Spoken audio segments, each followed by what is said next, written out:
President Emerson Dlamini Mnangagwa returns from Addis Ababa. He was attending a high-level meeting ye-African Union.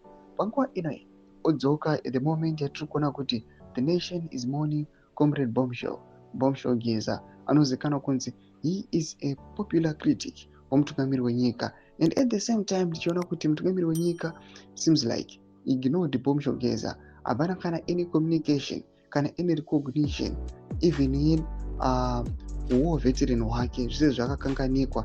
The whole nation yoita sekunge kwangofa zvake mwana mucheche. Don't subscribe or like on the bell icon.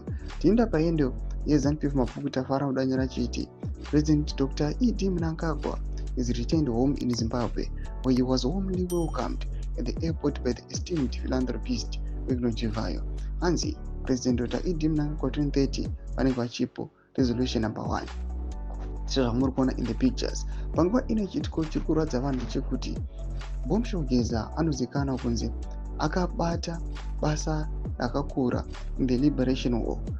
Just that kuti my last days ake akatanga call out for corruption, achiti bvisai corruption, hatidi zvecronism, we want to defend the constitution. Zvinokwa kunzi zvanga zvisinga align aiwa nezvegananda.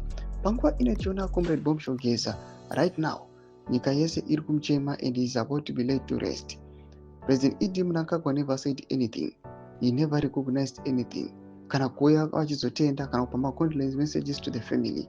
Chitiko chokuti nyika yose aiwa yonyatsokuonekwa kunzi pane power plays between the two.